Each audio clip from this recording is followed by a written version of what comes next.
তুমি মুসলমানের হক নষ্ট করছো। এভাবে তুমি সমাজের কত মানুষকে অবহেলা করতেছ আর চাইতেছ এই সমাজ তোমার কথায় উঠবে আর বসবে। হবে এমন? হবে না। সমাজ তোমার কথা কখন শুনবে? যখন তুমি এই মুসলমানের হক আদায় করবে। মুসলমানের হক কি? ইজাবাতুদ দাওয়া, যে তোমাকে ডাকবে তার জবাব দিতে হবে। আর আপনার নবীর রাসূলের আদেশ এবং তরিকা, আদেশ এবং তরিকা, এই অসুস্থ ব্যক্তিকে দেখতে গেলে বলা হয়েছে ৭০,০০০ ফেরেশতা সকালে গেলে বিকাল পর্যন্ত দোয়া করে, বিকালে গেলে পরের দিন সকাল পর্যন্ত এই ব্যক্তির জন্য রহমতের দোয়া করে। আরে কত বেশি সওয়াব একটা অসুস্থ ব্যক্তিকে দেখতে গেলে। যে ব্যক্তি কোনো অসুস্থ ব্যক্তিকে দেখতে যায় তার জন্য জান্নাতের বাগান সাজানো হয়। কিসের বাগান? একটা ব্যাখ্যা নিয়ে আমি আলোচনা করতেছি। কেউ যদি আপনাকে ডাকে, ওই ডাকের সাড়া দেওয়া, ওই ডাকের সাড়া দেওয়া, বা কেউ যদি আপনাকে দাওয়াত দেয়, এই দাওয়াতকে গ্রহণ করা, দাওয়াতকে গ্রহণ করা। এখন এটা একটু ভিতরে ঢুকেন, বুঝেন, এটাকে ভালো করে বুঝেন, বুঝতে হবে, না হয় মাহফিল প্রয়োজন নাই। এটা বুঝে যেতে হবে যেটা আমার জীবনে প্রয়োজন, দরকার, আমার সমাজে দরকার, আমার বাড়িতে দরকার, আমার ঘরে দরকার, সব জায়গাতে দরকার। ডাকলে জবাব দেওয়া, ডাকলে সাড়া দেওয়া মানে কি? মানে হলো, আগে নবীজির জিন্দেগিতে আসেন, হুজুর পাক সাল্লাল্লাহু আলাইহি সাল্লামের জমানায় নবীজির মানুষের সাথে কথাবার্তা বলার নিয়ম কি ছিল? নবীজির কথাবার্তা বলার নিয়ম ছিল, নবীজিকে যেই ডাকতো নবীজি সবার ডাকে সাড়া দিতেন। কেমন সাড়া দিতেন? সে ডাকছে তার দিকে ফিরতেন, তার দিকে মুখ করে দাঁড়াইতেন, যতক্ষণ পর্যন্ত হ্যাঁ কথা বলতো কথাগুলি শুনতেন। শোনার পরে নবীজি ওনাকে সঠিক একটা জবাব, একটা পরামর্শ, একটা নসিহত যেটা দরকার এটা দিতেন। এই কাজটা আমাদের সমাজে এখন আর নাই। এখন যদি কেউ কাউকে ডাকে তাহলে দেখে যে সে কে ডাক দিছে। এখানে দাঁড়ানো আব্দুল করিম কোটি টাকার মালিক, এখানে দাঁড়ানো আব্দুর রহিম 10 টাকাও নাই। আব্দুল করিম ডাক দিলে সে 1 ঘন্টা সময় দেবে, সব ফলাই দিও। আব্দুর রহিম যার 10 টাকাও নাই, সে ডাক দিলে বলবে আমার সময় নাই, ফিরেও চাইতো না। কে ডাক দিছে? হ্যাঁ আমি, সময় নাই, সোজা যাইব গা। এই তুমি মুসলমানের হক নষ্ট করছো। তুমি মুসলমান হিসেবে তোমার উচিত এটা, যেই তোমাকে ডাকে তার ডাকে জবাব দেওয়া। আচ্ছা হ্যাঁ, আপনি ব্যস্ত মানুষ হতে পারেন, অনেক ব্যস্ত, আপনি চাকরি করেন, আপনি ব্যবসা বাণিজ্য ব্যস্ত, আপনার কি এই কথা বলারও সময় নাই? ভাই আমি একটু পরে তোমার সাথে কথা বলবো, ভাই আমি আজকে বিকালে খালি হব, ওই সময় এসে আমার সাথে কথা বলো তুমি, ভাই এই সপ্তাহ পারবো না, সামনের সপ্তাহে আমি ছুটিতে বাড়িতে আসলে আমার সাথে কথা বলো। অথবা দিনের সমস্ত কাজ শেষ করে রাতের বেলা একটু সময় করে ফোন করে বলবেন তুমি তো আমার ডাকছিলা, ওই সময় দাঁড়াতে পারি নাই, এখন আমি সময় হয়েছে, এখন আসো একটু তোমার সাথে কথা বলবো। নাই, এখন মানুষের কদর, মানুষের ইজ্জত মানুষের কাছে নাই। নবীজি বলেছেন মুসলমানের হক, একটা গরিব থেকে গরিব মুসলমান যদি তোমাকে ডাক দেয়, ভাই একটু কথা আছে শুনেন, আর তোমাকে দাঁড়ানো, দাঁড়িয়ে তার কথাটা শোনা, কি বলতেছে, সম্ভব হইলে তাকে কোনো একটা উত্তর দেওয়া, সঠিক পরামর্শ দেওয়া, না হয় তুমি তাকে টাইম দাও, কিন্তু তার ডাকের তুমি জবাব দাও। যদি না দাও তাহলে তুমি মুসলমানের হক নষ্ট করছো। এভাবে তুমি সমাজের কত মানুষকে অবহেলা করতেছ আর চাইতেছ এই সমাজ তোমার কথায় উঠবে আর বসবে। হবে এমন? হবে না। সমাজ তোমার কথা কখন শুনবে? যখন তুমি এই মুসলমানের হক আদায় করবে। মুসলমানের হক কি? ইজাবাতুদ দাওয়া, যে তোমাকে ডাকবে তার জবাব দিতে হবে, তার জবাব দিতে হবে। এখন ডাকলে পায়নি মানুষ কেউ রে, ডাক দিলে কি দেখে কে কে ডাক দিছে, তারপর চলে যায়। এই যে আপনি সামনের দিকে বাড়তেছেন, বাড়ার আগে একবার ভাববেন হায় রে, নবীর সুন্নত, নবীর আদেশ যে কেউ ডাকলে তার কথাটা শোনা, সে কোন দুঃখে ডাক দিছে, কোন ব্যথায় ডাক দিছে, কোন কষ্টে ডাক দিছে, তার কি জ্বালা, এটা আমার মাধ্যমে একটু দূর হইবনি, একটু অবসর হইবনি, একটু সে তৃপ্তি পাইব কিনা এটা বোঝা। এবার আপনি ভাবেন যদি সমাজে এটা চালু হয় কি লাভ হইব? এই সমাজে এখন আছি এই জন্য বলতেছি, এই সমাজের প্রতিটা মানুষ যদি একজন আরেকজনকে ডাকলে পায়, তখন বলেন সমাজটা কেমন হইব? ভালো হইব না? আসল ইসলাম এটা যে ডাকলে পাইতো, এটা বদলাইয়া নতুন ইসলাম পেশ করছি আমরা, যে ডাকলে খবর নাই, ফোন করলেও খবর নাই, 1 মাস পরেও খবর নাই। ভাই এইভাবে এই সমাজ, কোন সমাজ উন্নতি করতে পারবো না আমরা। এই সমাজের মিল মহব্বত, আদর, মায়া, যত্ন টিকিয়ে রাখতে হলে একে অপরের ডাকে সাড়া দিতে হবে, একে অপরের বাসায় আসতে হবে। কি বিপদ তোমার বলো, কি সমস্যা তোমার বলো। সে অসুস্থ, আপনি তাকে একটু বড়ি কিনে দেন, পরামর্শ দেন, একটা ডাক্তারের কথা বলে দেন। এইভাবে মানুষের ডাকে সাড়া দিতে হবে। এটা হচ্ছে এটা একটা ব্যাখ্যা। আরেকটা ব্যাখ্যা হয়েছে, যদি আপনার বাড়িতে অনুষ্ঠান হয়েছে, দাওয়াত করছে, এই দাওয়াতে যাওয়া, দাওয়াত গ্রহণ করা। আমরা সমাজে যে অনুষ্ঠান শুরু করছি, বার্থডে, হ্যাঁ, তারপরে মুসলমানি, আরো এরকম অনেক কিছু, এইগুলি করলে কোনো সওয়াব নাই। আর যদি সওয়াব তো নাই, আর যদি কোনো নিয়ম নীতি মান্য করি তাহলে উল্টা গুনাহ হইব। উল্টা কি হইব? গুনাহ হইব। তাইলে ওলিমার দাওয়াত, আকিকার দাওয়াত, এগুলি সওয়াব, সুন্নত। এগুলি কি? আকিকা সুন্নত, ওলিমা সুন্নত, এইগুলি যে সুন্নত। এইরকম কেউ যদি আপনাকে ডাকে, দাওয়াত দেয়, ছেলের বিবাহতে দাওয়াত দিছে, আকিকার মধ্যে দাওয়াত দিছে, এই দাওয়াতগুলি গ্রহণ করে। দাওয়াতগুলি কি করা? গ্রহণ করা।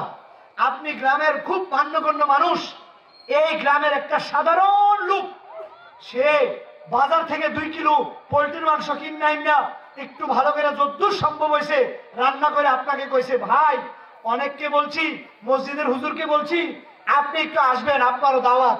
আপনি যদি মাথায় ভাবেন তার বাড়িটা কোনটা, ওইটা, ওই বাড়িতে তো আমি যাইতে পারি না, ওই বাড়িতে আমি বসতে পারি না, এখানে আমি যাইতে পারি না, এই ভাইবা যদি আপনি না যান, আপনি মুসলমানের হক নষ্ট করলেন।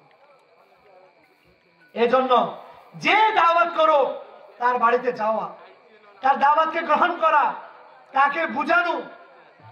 খাইবেন না খাইবেন এটা অসুস্থ থাকলে নাও খাইতে পারেন, কিন্তু তার বাড়িতে যাওয়া, তার দাওয়াতকে গ্রহণ করা। দাওয়াতকে কি করা? গ্রহণ করা। এখন এই ভাবেন, এই যে ইসলাম, এটাতে যদি আমার গ্রাম আসে, আমরা আপনারা চলি, তাহলে লাভ হবে না? এখন এই যারা সামনে বসা তাদেরকে বলতেছি, ভাই কেউ যদি আপনাকে ডাক দেয়, তার ডাকে সাড়া দিবেন তো ইনশাল্লাহ? তার কথা শুনবেন তো? তাকে সময় দিবেন তো? যখন পারেন সময় দিয়া তার দুঃখ কষ্ট শুনবেন, তাকে সান্ত্বনা দিবেন, তার বিপদে দুঃখে পাশে থাকবেন। দেখবেন এইভাবেই মায়া তৈরি হয়।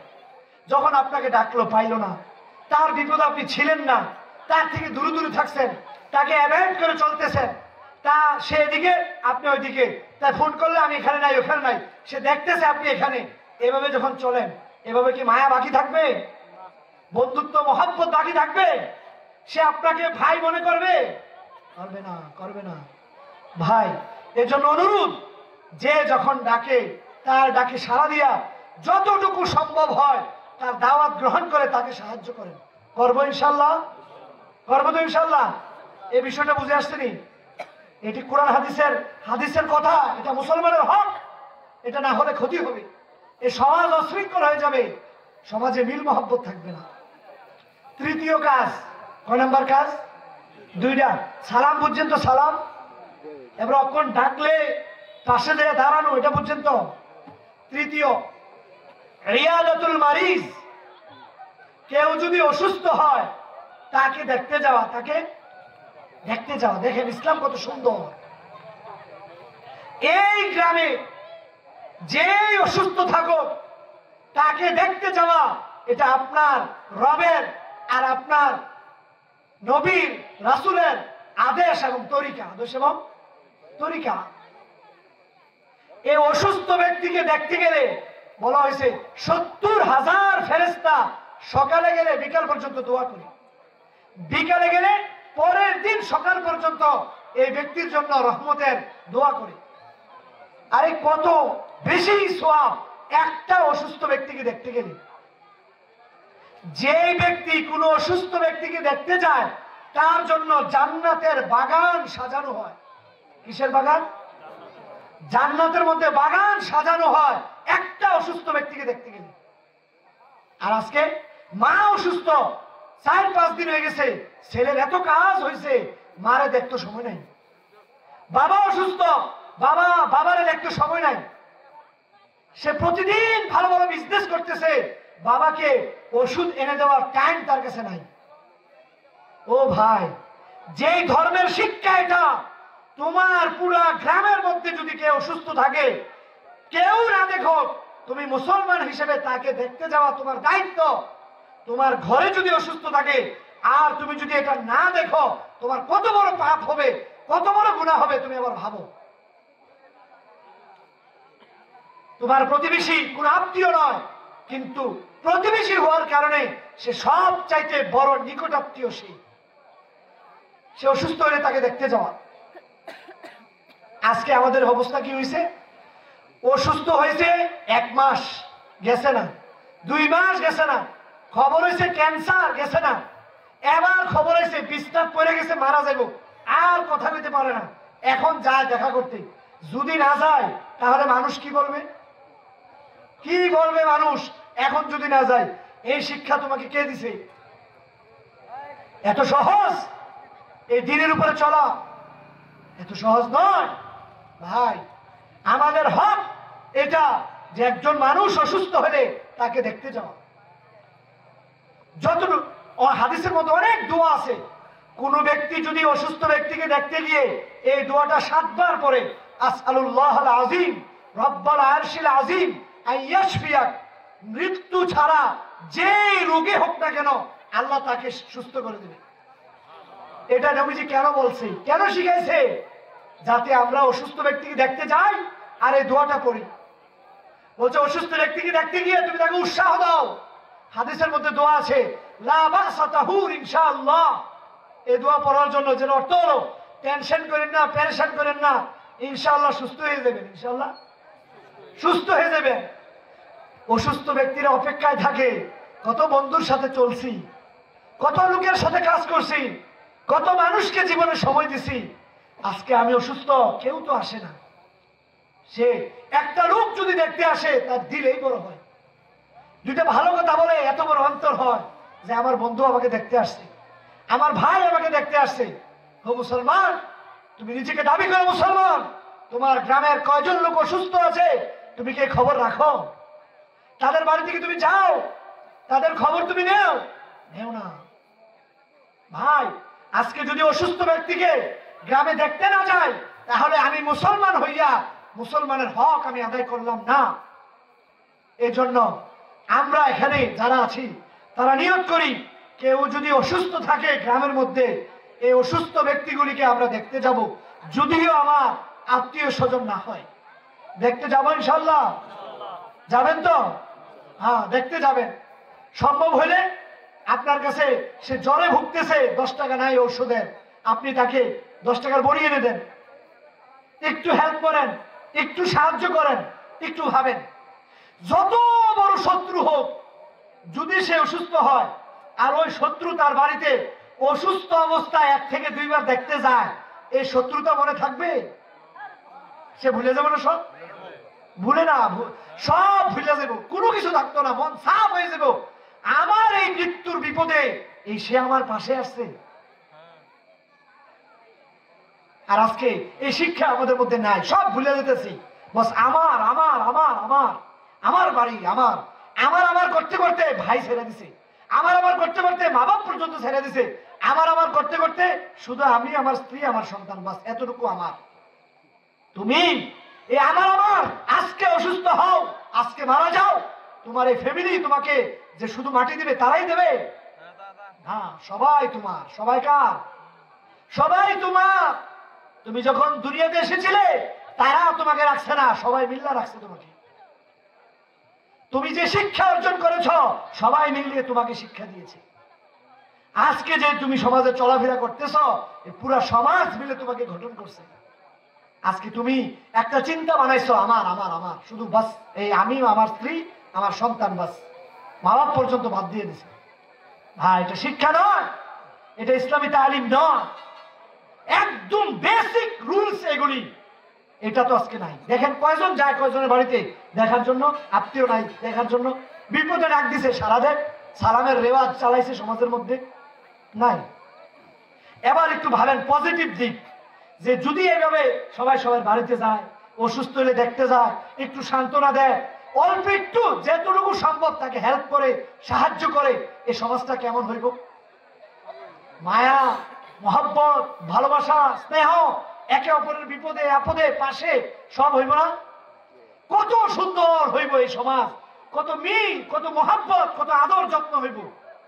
আজকে এগুলি নাই দেখেই এই মানুষের মধ্যে ক্ষোভ, রাগ, হিংসা তৈরি। একটু শুনলেই হের বিরুদ্ধে, হের লগে, হের আলাদা, এরকম কেন? কেন? আমরা হক আদায় হয় না।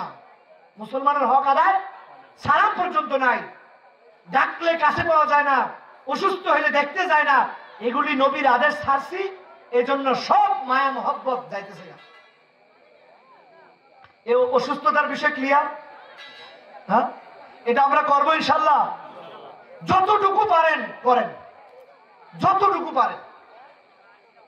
আজকে অনেক সময় মায়া হয়, আজীব লাগে দেখার পরে, যে বাড়ির মধ্যে অসুস্থ, সে কাজের ব্যস্ততা দেখাইতেছে, আমার কাজে আমি দেখতে পাই না। কিসের কাজ?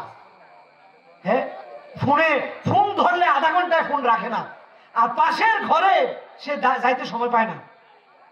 বন্ধু কল করলে বাগমা চলে যায়, আগরতলা চলে যায়, সোনামুড়া চলে যায়, তার ওই সময় আছে। পাশের ঘরে তার ভাই অসুস্থ, বা ভাইয়ের বউ অসুস্থ, ভাতিজা অসুস্থ, ওইখানে যাওয়ার কি নাই? সময় নাই। এটা ইসলাম, এটা আমাদেরকে শিক্ষা, এটা আমাদের এই মাধ্যমে আমাদের মায়া মহব্বত টিকে থাকবে। আমি ভাবছি আমি অন্য কিছু দিয়ে সমাজ ঠিক হয়ে যাবে, হবে না, হবে না, হবে না। এই তিনটা আমল করবো ইনশাল্লাহ। এক নম্বরে কি? সালাম দেওয়া, নেওয়া, দেওয়া না খুব বেশি। দুই নম্বরে কেউ ডাকলে কি করা? জবাব দেওয়া, দাওয়াত হোক, কোন বিপদে হোক। নম্বর 3 কি? অসুস্থ হলে দেখতে যাওয়া। করবো তো ইনশাল্লাহ? ইনশাল্লাহ। তারপরে আসেন এরপরে 4 নম্বরে। 4 নম্বরে হয়েছে আমরা ঠিক আসে না হাঁচি, হাঁচি দিলে কি করা? জবাব দেওয়া। হাঁচি দিলে জবাব দেওয়া। হাঁচি যখন আসবে, এই হাঁচি আসলে কি বলে? যার আসছে কি বলে? আলহামদুলিল্লাহ বলে। সবাই জানি তো?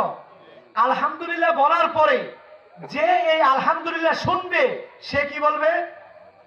এটা আর নাই, ক্লোজ। ইয়ার হামুকাল্লাহ বলবে। কি বলবে? ইয়ার হামুকাল্লাহ। সে আবার বলবে ইয়াহদিকুমুল্লাহ ওয়া ইউসলিহ বালাকুম।